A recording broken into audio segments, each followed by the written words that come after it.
E sejam muito bem-vindos ao programa onde a sua saúde é a estrela. E principalmente a gente vai falar de gestão de saúde. Como é que realmente funciona o seu atendimento médico? E para isso a gente vai trazer uma doutora, uma pediatra, mas que se apaixonou pela administração hospitalar. E hoje ela é especializada em gestão, administração hospitalar, mestra em gestão e saúde pública. E hoje ela coordena a Santa Casa de Misericórdia de Goiânia. Então vamos falar sobre como o dinheiro público pode melhor servir você que está aí nos assistindo, depois da vinheta.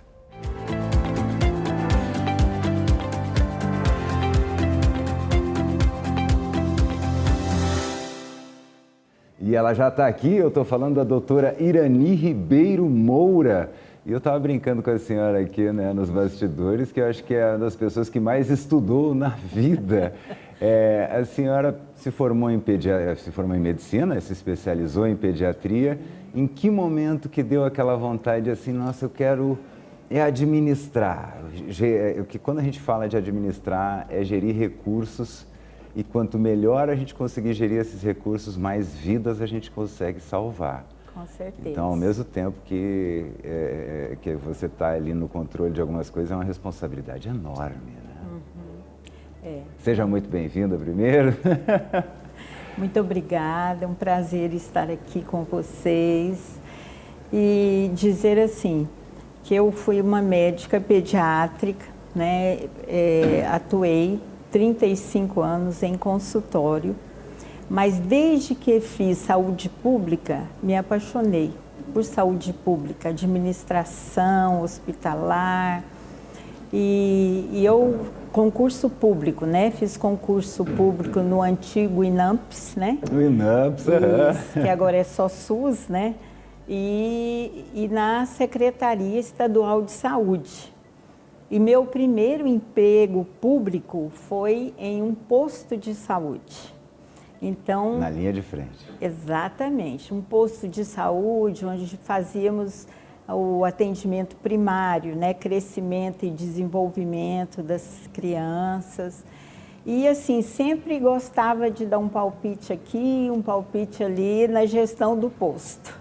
Depois fui para uma unidade que hoje é uma unidade de média complexidade, na época a gente chamava de CAIS, né? CAIS. Sim, aí fui atender nos CAIS, né?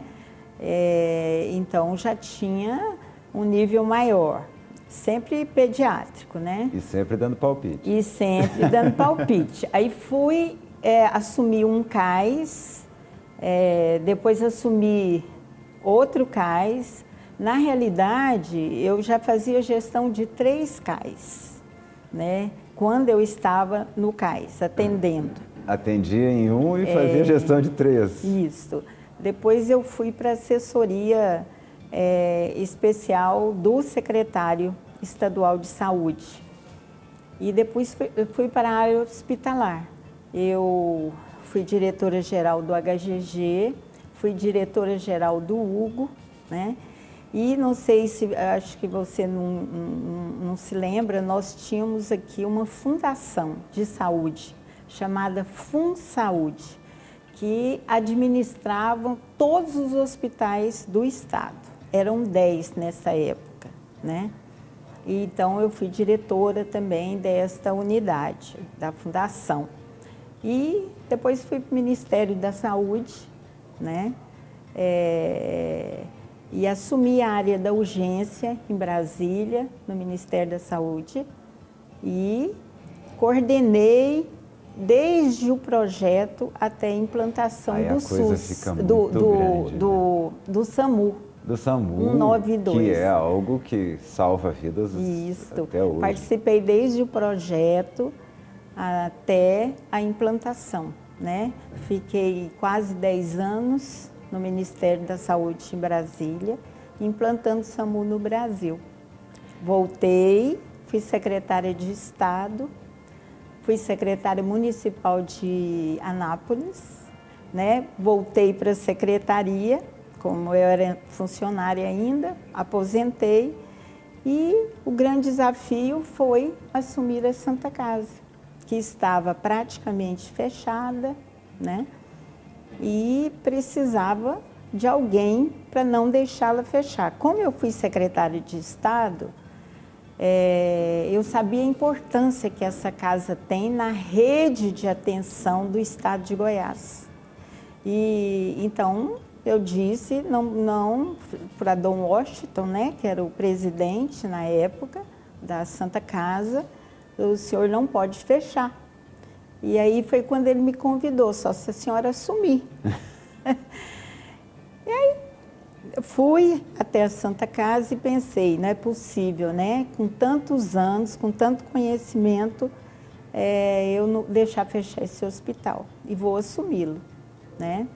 Assumi o hospital em outubro de 2017.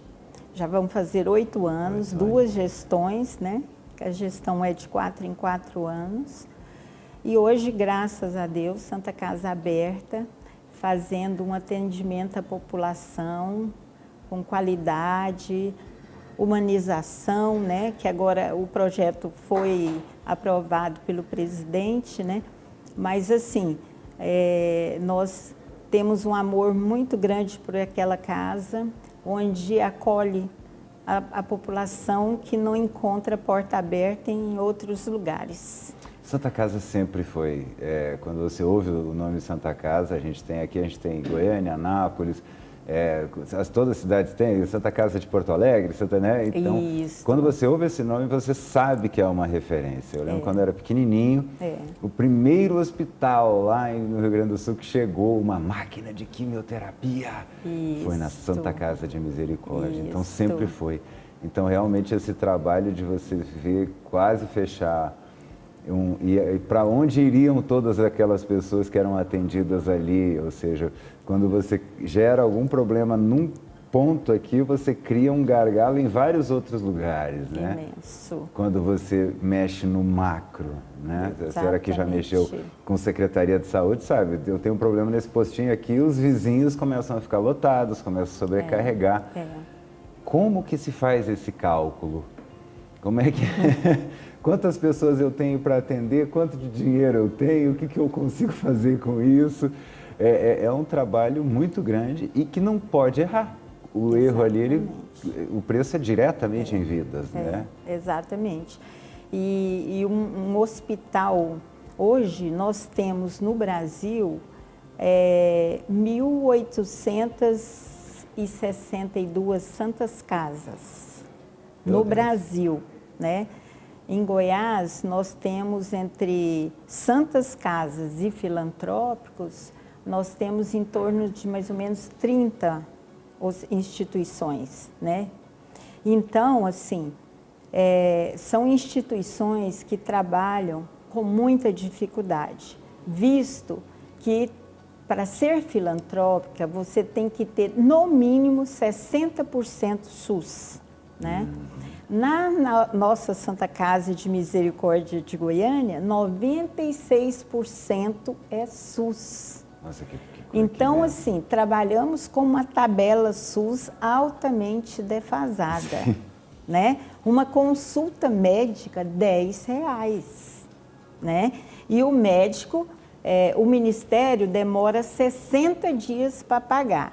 Esse recurso vem para a Secretaria Municipal, né? Nossa Secretaria Municipal de Goiânia. Ou seja, o governo não demora 60 dias para pagar o hospital, demora 60 dias para transferir o dinheiro. O recurso para o município. E o município, né, nessas gestões que tivemos aí, né, demora meses para repassar. Goiânia teve um período complicadíssimo. Complicadíssimo. Olha, vamos dar nome aos bois durante essa gestão. 3 gestões assim, que nós tivemos muita dificuldade com o repasse, com a complementação, né, de recursos. Que o município também entra com um pouquinho. Isto, mas assim, nós nesses 3 passados não recebemos um tostão de complementação. Eu digo assim para você. Ficou né? só nos R$10 mesmo? Só nos R$10. né? E nós também não temos recurso para aumentar, né? E assim, tem cirurgias que nós fazemos e ficamos no vermelho, porque o que gastamos não recebemos menos, né? E dá atrasado, né? Então, o planejamento é muito difícil no hospital público, sabe? O planejamento é muito difícil e você não tem o recurso para pagar os fornecedores na data certa, porque você não sabe quando você vai receber. Você não tem recurso para pagar funcionários na época certa. E assim, o Ministério do Trabalho te dá até o dia 6, né? Dia 5, você tem que pagar toda essa folha. A folha e muitas vezes você não tem recurso. Então você tem que fazer um malabarismo enorme para você equalizar essas despesas, sabe? E a entrada é muito pouca. E o gasto, você viu na época da Covid, nós tivemos 5 aumentos de medicamentos. Medicamentos que eu pagava R$ 2,50, eu passei a pagar R$ 60 na época da Covid. Sim. E se quiser, porque outros estavam pedindo. Até as próprias máscaras, né? O que era centavos EPIs virou... aumentaram, né? Um número significativo. Então, passamos a gastar muito. E até hoje eu tenho lá despesas com a Covid que não foram pagas pela secretaria. Até hoje está pendurado lá. Pendurado. Hoje, né, não digo essa gestão, né, que agora tem 4 meses, né, mas as gestões passadas, nós estamos com uma dívida de 15 milhões na secretaria, para ser repassado para a Santa Casa. E é muito importante que as pessoas entendam também, essa dívida ela é de Goiânia. Ela não é do prefeito que foi embora. Não. Ele não vai pagar. Não, a gente em algum momento a gente precisa pagar. Da secretaria, exato. Né? Da secretaria. Você, né, o hospital precisa receber e o povo. Quando a gente fala, o dinheiro público, adoro, porque a gente tem muito aquele conceito, o dinheiro público não é de ninguém, não, meu irmão, é de todo mundo. Então, em algum momento, esse rateio vai sair para pagar. Isso. Eu brinco muito aqui da questão do SUS. Hoje o Brasil tem o maior sistema de saúde público do mundo. Verdade. Não é uma coisa simples, não é uma logística simples, porque uma coisa, eu gosto muito quando o pessoal nos compara com países nórdicos, assim, tipo Noruega. Lá na Suécia, gente, né, a Suécia é do tamanho de Goiânia e Aparecida, meio, né? Se juntar já dá quase a Suécia. Então é muito fácil você entregar saúde quando você tem, vamos dizer ali, 500 mil quilômetros quadrados ali agora quando você tem 150 milhões de quilômetros quadrados, onde você tem lugares que você não chega de carro, a gente vê. E eu sempre falo isso, acho que falta também um pouquinho a minha culpa da imprensa nesse sentido. Que quando na hora da votação a gente mostra lá as urnas eletrônicas, nas canoinhas, né, nas bajaras, que o pessoal chama lá no norte, indo.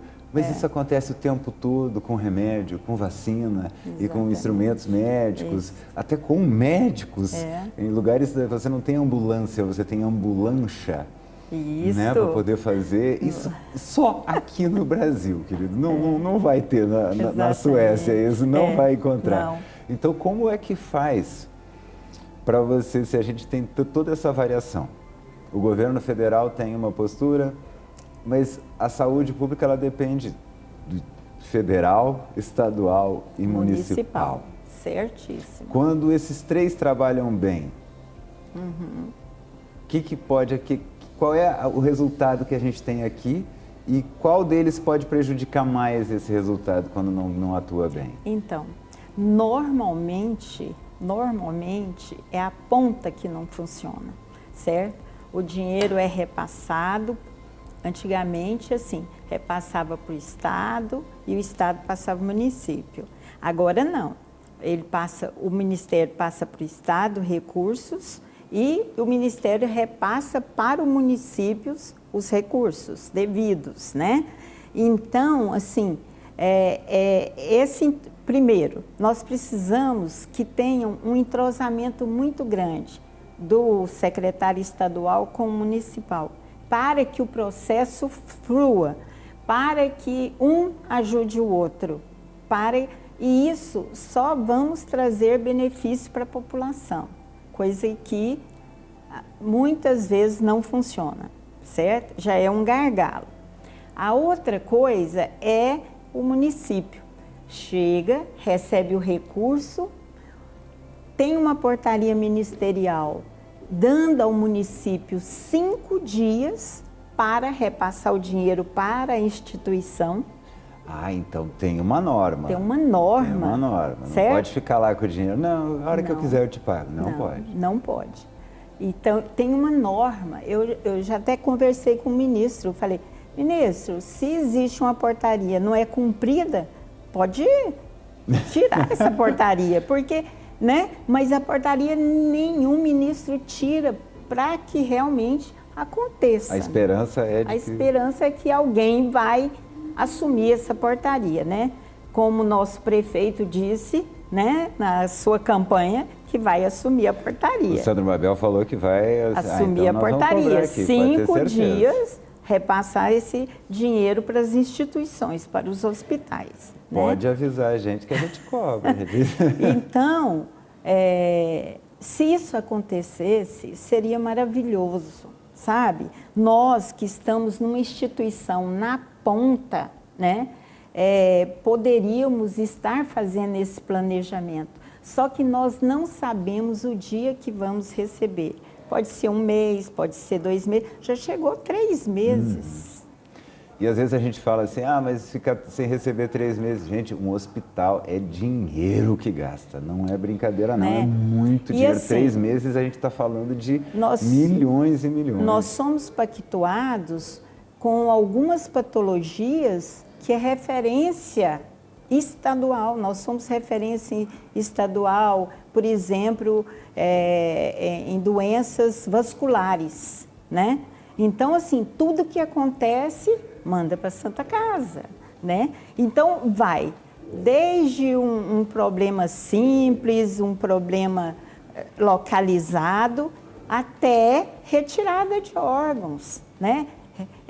Retirada de pernas, né? Retirada de braços, Então, assim, que é uma cirurgia mais cara, né? Mais complicada. Então, você tem que ter todo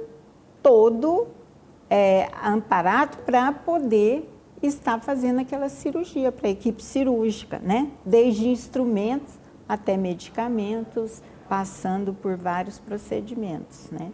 E o Brasil ainda tem isso, né, de providenciar, inclusive, o medicamento. Né? Os gringos ficam loucos quando vem aqui, o cara quebra o braço, o cara entra no postinho, sai com o gesso, sai com o remédio, sai com tudo sem pagar R$1. Eles ficam loucos, porque exatamente. Um bracinho quebrado nos Estados Unidos é $6.000. Então, assim, é como você falou, o SUS é o melhor sistema de saúde do mundo, né? E ele foi muito bem discutido e muito bem planejado. Agora, o que falta no SUS? Por exemplo, como que a tabela SUS... Eu fui para o Ministério em 1999, né? Eu fui para o Ministério. Em 2000, nós começamos a discutir melhorias na tabela SUS. Não conseguimos, até hoje. Agora, 20 anos depois. Agora você pensa, nós estamos em 25. Agora que o Ministério, agora que foi aprovado, que o Ministério todo ano vai ter que modificar a tabela SUS, porque está impossível de ser mantida, né?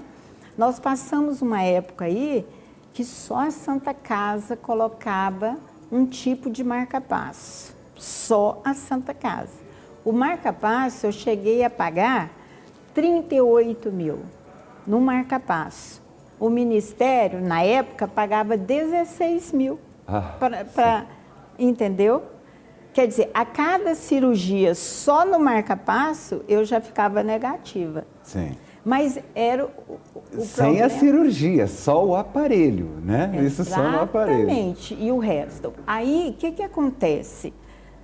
Você vê o paciente, ou você compra o marca-passo e coloca, ou ele vai a óbito.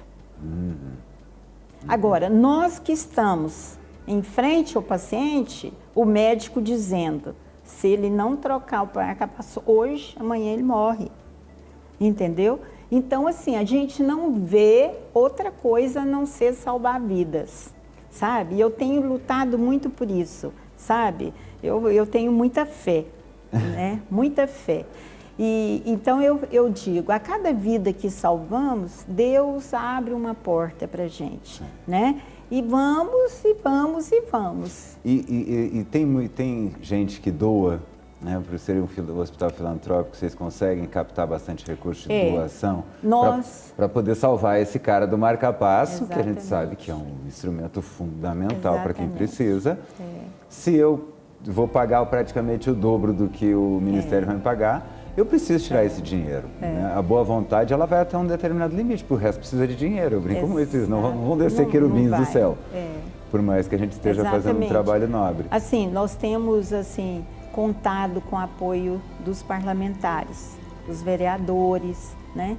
Os deputados estaduais, deputados federais, senadores, né? Existe algum estudo que mostra o quanto de economia que se consegue, por exemplo, quando a gente investe aqui na saúde primária, na saúde básica, lá nas UTIs, quando a senhora fala que daí os hospitais eles esvaziam um pouco, tem algum estudo que mostra que existe economia mesmo? Sim. Não é gasto, é investimento mesmo.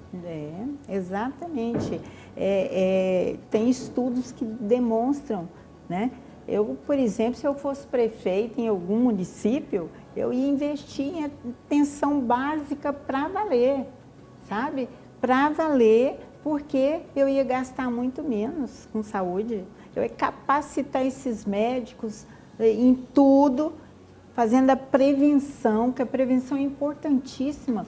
Hoje, a gente fica preocupada, porque o índice vacinal, né, está muito baixo. Os pais não levam as crianças, os adultos não vão. O que está acontecendo, né? Antigamente, nossos índices vacinais eram acima da média. A gente era referência mundial. Não era? E agora? Por quê? O que está acontecendo? É lá na atenção primária que a gente trabalha a prevenção, mostra, olha, tem essa doença, tem a vacina, o senhor toma, não vai ter essa doença. Né? Quantas patologias foram erradicadas? Agora estão voltando. A gente está poliomielite, gente. Não é possível. Não é possível. Pois é. Ah, não. Tétano. Gente, né? e é algo assim que só por causa daquela história da vacina da Covid se criou um pânico. Né? Até vou deixar um trechinho da série Plantão Médico, essa nova agora versão, onde eles abordaram isso que os pais vão lá nas redes sociais, não, eu não dei a vacina disso por causa... E não levam os filhos, não vacinam, né? E as crianças têm uma patologia como a polio, meu Deus, né? Então, voltar não sério, existe isso, é muito né? sério, né? Muito sério. E realmente, assim, para conhecer um pouquinho mais do hospital, tem algum site, rede social? Temos. Então fala aqui, pessoal, que infelizmente a nossa entrevista está acabando nessa câmera aqui. Nós temos o Santa Casa GO, né, que vocês podem abrir, lá temos o nosso site também, né? Que vocês podem ver o dia a dia nosso, né? Como é realmente bom estar lá fazendo programas preventivos, estar lá mostrando para vocês como funciona o hospital, estar lá vendo pacientes que foram tratados pela Santa Casa, estão nos agradecendo, né? E mesmo aqueles que estão reclamando, que nós procuramos melhorar, né? É com vocês também que nós aprendemos a cada dia e cada dia o importante é trabalhar, né, para melhorar. E a humanização da assistência, né, é trabalhar com capacidade técnica, mas sobretudo com amor e humanização. Muito obrigado pela sua presença aqui no consultório. E com uma entrevista maravilhosa dessa, a gente se despede. Até o próximo programa.